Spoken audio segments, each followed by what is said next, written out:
In Surah Yasin we saw مَا قَدَّمُوا وَنَعْلَمُ مَا قَدَّمُوا وَآثَارَهُم. We saw what they've invested ahead and the remnants that live left behind. Now we're learning ancestors that leave bad traditions behind, and they're followed up by generation and generation and generation to come. Those ancestors are going to pay, and so are the generations that followed them blindly. فَهُمْ عَلَىٰ آثَارِهِمْ يُهْرَعُونَ وَلَقَدْ ضَلَّ قَبْلَهُمْ. I feel for them. I feel for some people. There are people I know that converted to like Jehovah's Witness or converted to Christianity for immigration status, Muslims. They converted for status. And now they're raising their family as Christians because religion wasn't already a big deal in their life. And they figure it can bring me something good in this life, why not? And so the entire church sponsored their papers, and they got the top-notch lawyer and all of this and that, and they got, asylum and this and that. And they got it. And now those generations of children, every one of them that person's going to pay for. Every one of them. I feel bad for people like that. Allah knows what response to send when. And He's the best of those who respond. And even though you don't think Allah has responded, Allah has. And Allah has responded with the answer that is better for you. Not the answer that you want, the answer that you need. What you want is immature. What you need, Allah knows. So He responds immediately whether you see it or not. وَنَجَّيْنَاهُ وَأَهْلَهُ مِنَ الْكَرْبِ الْعَظِيمِ. And we rescued him and his family from the great disturbance. A disturbance that brings about distress and sadness and fears called karb. وَجَعَلْنَا ذُرِّيَّتَهُ هُمُ الْبَاقِينَ. And we made his offspring, them the only ones. This is hasr because of whom? The ones that remain. In other words, even though other people were boarded onto the ship, and other believers survived too, what we're learning here from Allah Azza wa Jalla is that their generations didn't survive.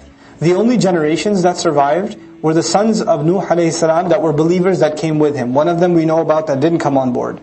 Or perhaps he got married again, and he started another family because humanity started over again. And then Sam, Ham and Yafis, the three sons that we know about. Sam and Ham and Yafis, and from their lineage, all of humanity comes. Ibrahim alayhi salam is from the lineage of Sam. Of his three sons, Sam, Ham and Yafis, Ibrahim alayhi salam is from the Sam side. وَتَرَكْنَا عَلَيْهِ فِي الْآخَرِينَ. And we left on it, meaning we left people committed to his path, in those who came in the last of days, in the final of them. ثُمَّ أَغْرَقْنَا الْآخَرِينَ. Then after we rescued him, then we drowned all the others left. وَإِنَّ مِنْ شِيعَتِهِ لَإِبْرَاهِيمَ. And from his same faction, the same thinking, the same ideology, the same group comes Ibrahim. Ibrahim alayhi salam is, from the lineage of Sam, you have Ad and Thamud, the nations of Ad and Thamud are from there too. Ibrahim alayhi salam was born in the city of Ur, in Iraq, the ancient city.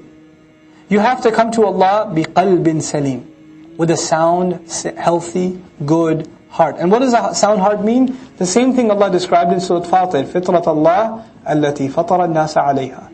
The molding, the carving of Allah, the nature, the good nature He created in you, that He poured into you when you were like 120 days in the womb of your mother. That nature, if you can maintain that goodness inside of you, then revelation will make sense to you, you'll make the right conclusions. وَاللَّهُ خَلَقَكُمْ وَمَا تَعْمَلُونَ. And Allah created you and everything that you do. This is a very interesting statement by Ibrahim alayhi salam. Allah created you and everything that you do. Here it could mean Allah created you and everything that you make. Because what you do is you make idols. Allah created your idols too. But some have taken this at a philosophical level. Like people like Razi can't help themselves. Rahimahullah is a very philosophical scholar. So he says Allah created us and He also created our actions, results. So He separated our actions from their results. And so the statement implies that you can do whatever you want. You can work out, you can exercise, you can eat right, etc., etc. But your health, which is the result, isn't up to you. That, in the end, is something Allah owns. وَاللَّهُ خَلَقَكُمْ وَمَا تَعْمَلُونَ. So the action may be yours, but the results are a creation of Allah. He stares at the stars and he's disgusted at the fact that, they used to have a festival where they used to go celebrate their worship. And one of the objects of their worship were stars. So they were going to go out of the city and go make a a big giant religious festival where they would leave the city alone. And this is where we learn when Ibrahim alayhi salam, made judad, made like bits and pieces out of all of the idols. But he looked at the stars, the same stars that they worship, and the same stars that's supposed to guide you to Allah. And he says, فَقَالَ إِنِّي سَقِيمٌ. He said, no, I'm sick. And he wasn't lying, he was sick of the religion. It made him sick to his stomach. I'm disgustingly sick. إِنِّي سَقِيمٌ. So he said, I'm not coming with you guys. So his father said, let's go, it's a big festival, let's go. He said, he looked at the stars, and all the stars, I'm not going to go worship them. I'm sick. فَقَالَ إِنِّي سَقِيمٌ فَتَوَلَّوْا عَنْهُ مُدْبِرِينَ. Then they turned away from him, putting their backs to him. So he's the only one left in the village. فَرَاغَ إِلَىٰ آلِهَتِهِمْ. So he turned towards those gods. He turns his attention to those gods. فَقَالَ. He says to them, أَلَا تَأْكُلُونَ. Hey, you're not eating anything. He sees all this food in front of those idols, because they put food and flowers and milk and all this stuff in front of them. And he goes to the idol face to face. He goes, hey, you're not eating? You're not going to eat? مَا لَكُمْ. What's wrong with you? لَا تَنْطِقُونَ. You can't say anything? You don't talk back? He's expressing his frustration. Clearly he's a young man at the time. Clearly. فَرَاغَ عَلَيْهِمْ ضَرْبًا. Then he turned around and he smacked one of them. بِالْيَمِينَ. With his right hand. And then what happened after he smacked one of them and it fell to the ground, then you know what happened next, right? Then he went to town on it, and we've already read about that. So Allah just alludes to the fact that first he talked to them first. Like, hey, you look hungry. He's so enraged, and he just went at it. Now, فَأَقْبَلُوا إِلَيْهِ يَزِفُّونَ. Then they came at him, losing their minds, gone crazy. What have you done? What have you done? قَالَ أَتَعْبُدُونَ مَا تَنْحِتُونَ. He said again, do you worship what you've carved? قَالُوا ابْنُوا لَهُ بُنْيَانًا. They said, build a building for him. In other words, first you build this massive tower, then you set it on fire. You don't just build a fire and you keep building it, you keep throwing wood on it. You build this bunyan, huge building that stands on its own. Then you set it on fire. فَأَلْقُوهُ فِي الْجَحِيمِ. Then throw him into the loud flame. Once you set it on fire, the fire itself will be so loud it'll sound like a roar. Then you throw him in it. فَأَرَادُوا بِهِ كَيْدًا. Then they wanted to plan something for him, because people were starting to be impressed with Ibrahim a.s. So they wanted to scare this kid straight. So they build this large fire, they grab him, and they're about to chuck him in through the catapult or whatever, or push him into the fire. And they're thinking this kid will come to his senses and say, sorry, okay, I'll promise I'll never do anything like that again. But he doesn't turn back.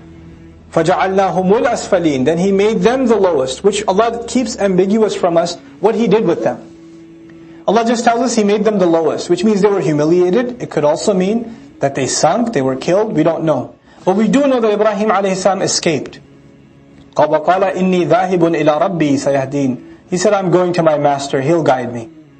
Like, how beautiful. Ibrahim a.s. is going somewhere. He's going to Palestine. He's leaving Iraq. And by the way, going from Palestine to Iraq, between Iraq and Palestine and Sham, there's a huge desert. And you can't go through that because you won't survive. So you have to go along the Firat, the river Firat, north. So Ibrahim a.s. went on a prolonged journey, where he finally ends up in Palestine. And so, and then from there, of course, you have Mecca, where he's told to make hijrah and leave the child. And then eventually comes Ishaq, etc., etc.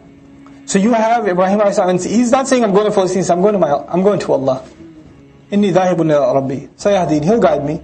رَبِّي هَبْ لِي مِنَ الصَّالِحِينَ. Master, grant me from the righteous. What he could also mean here is grant me righteous company. And Allah gives him children of the righteous.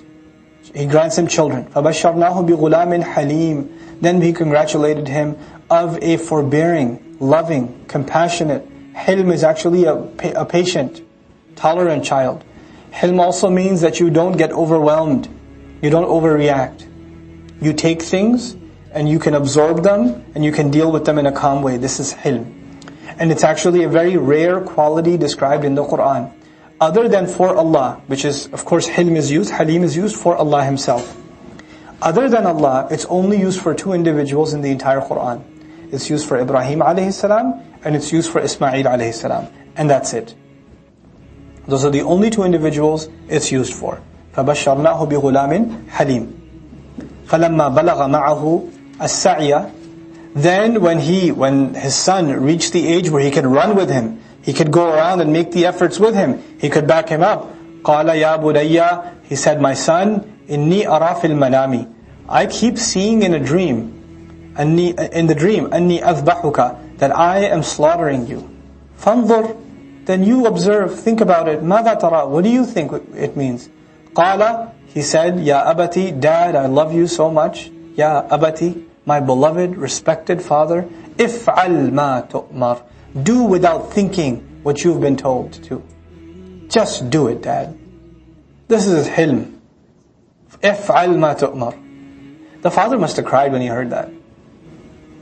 Because it's not just the obedience of his child. Now he knows what he has to do. سَتَجِدُنِي إِنْ شَاءَ اللَّهُ مِنَ الصَّابِرِينَ. You're going to find me, if Allah wills. I'll do my best. But then the rest is up to Allah. From those who are patient.